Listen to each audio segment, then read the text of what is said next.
Welcome back to Money Talks, your guide to the Canadian securities landscape. I'm your host, Rita, and I'm so glad you're tuning in. Before we dive in, if you're studying to champion the Canadian Securities Exam or getting a head start preparing for the new CIRO exams kicking off on January 1st, 2026, you need to visit Mtalks.ca. That's Mtalks.ca. You'll find the best study guides and mock exams to help you ace your certification. Now, a huge thank you to our loyal listeners for your incredible support. And if you're new here, a warm welcome. Do us a huge favor and hit that subscribe button, leave a like, or drop a comment.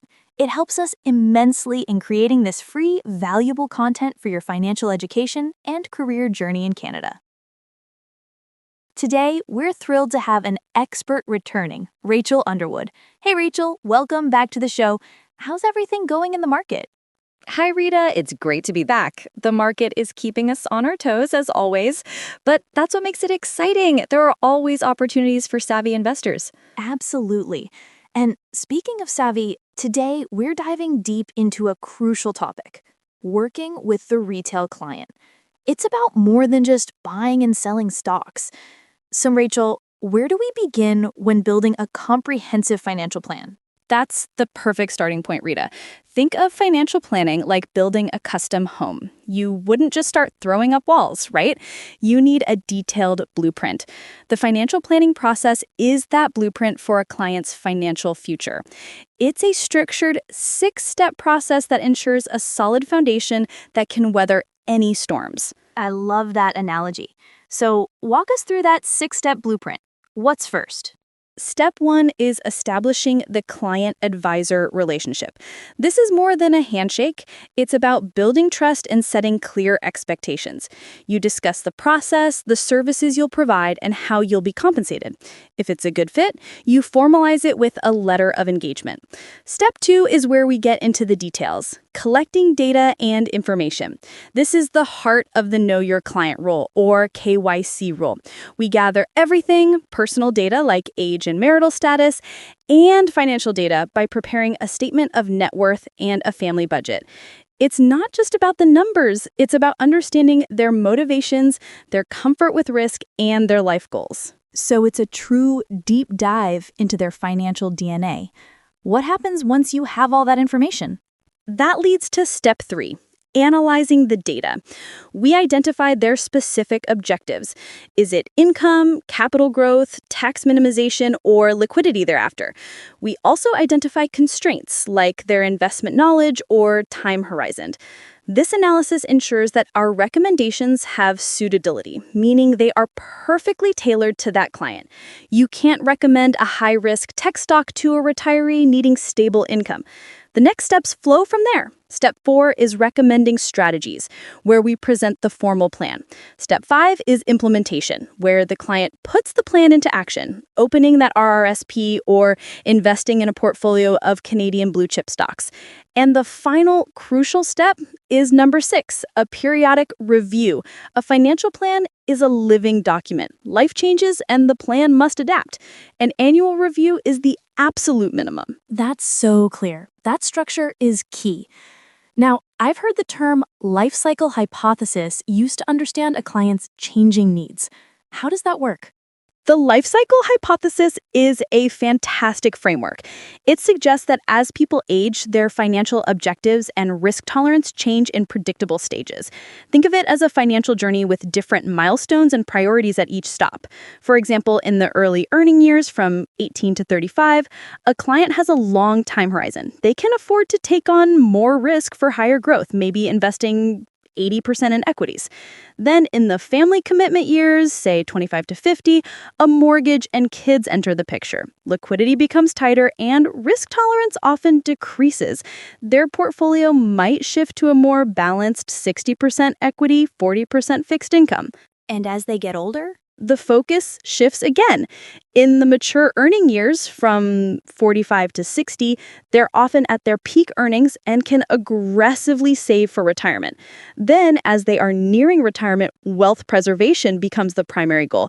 Finally, when they are retired, the objective is to generate a reliable income from their portfolio to maintain their lifestyle. So the asset mix becomes much more conservative, focusing on fixed income and dividend-paying stocks. That's a great overview of how the mix between stocks and bonds changes over a lifetime.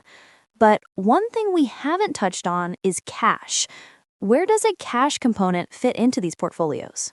That is such a critical point, Rita. Cash is the foundation of any sound financial plan, regardless of the life stage. Think of it as your portfolio's safety net.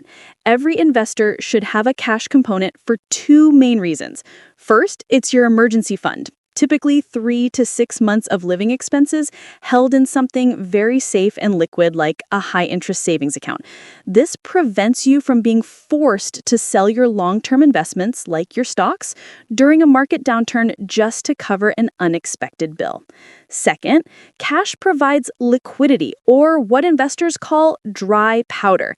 It allows you to seize opportunities, like buying into the market when prices are low, without disrupting your core holdings.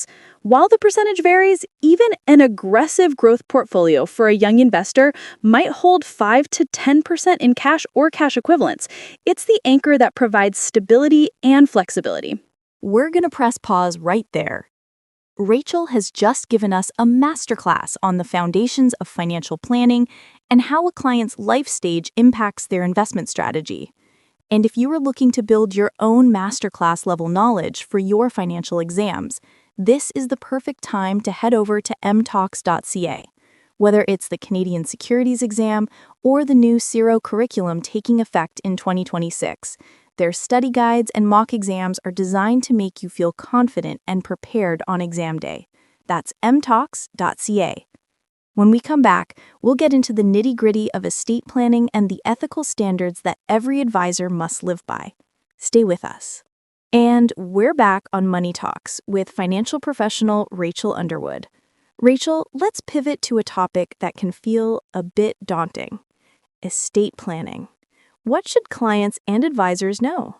Estate planning is about ensuring the orderly transfer of your assets to the next generation, with the goal of minimizing taxes and delays. At its core is the will, which is the legal document where the testator, the person making the will, outlines their wishes. And the consequences of not having a will can be severe, right?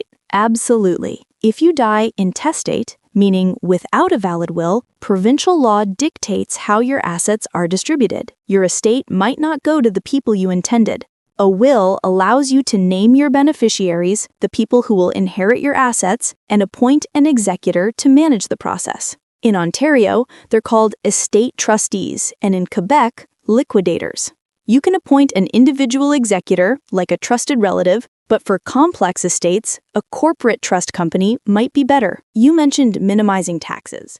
Are there specific strategies for that? Yes. One common strategy is an estate freeze, often used by business owners to cap the value of their assets for tax purposes, allowing future growth to pass to their heirs with a lower tax hit. Another concept to know is joint tenancy. When you own an asset, like a house or bank account, in joint tenancy, it automatically passes to the surviving owner, bypassing the will and the probate process, which is the legal validation of the will by the court. This is so practical.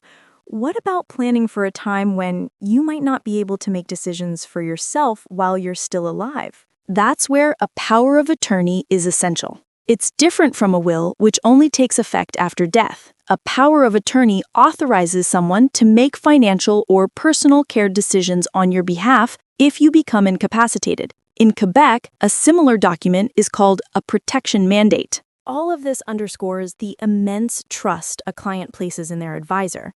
This brings us to ethics. How central is that to the relationship? It's everything, Rita. Ethics are the moral principles that guide our actions, and ethical decision-making is the application of those principles. The entire industry is built on public trust and confidence. Industry rules distill this into 5 primary values. What are those 5 values? First is the duty of care, the responsibility to conduct due diligence and truly know your client. Second is integrity, being honest and fair, and always putting the client's first interests, especially in a conflict of interest. Third is professionalism, conducting yourself in a way that merits public respect. Fourth is compliance, knowing and following all securities laws and regulations. And fifth is confidentiality, protecting your client's information as if it were your own. These aren't just suggestions. They are the pillars of our profession. Rachel, this has been an incredibly detailed and practical guide. Thank you so much for breaking down these complex topics for us. My pleasure, Rita. The goal is to empower everyone with this knowledge. A huge thank you to Rachel Underwood and to all of you for tuning in. And one last time, for all the aspiring financial professionals out there, make your study process seamless. Visit Mtalks.ca, that's Mtalks.ca, for the best Canadian Securities Exam and CIRO exam prep materials. As a thank you for listening, you'll also find a free, concise study guide on the website that gives you a great overview of the content we discussed today. Don't forget to subscribe and share, and we'll be back next week with more Money Talks.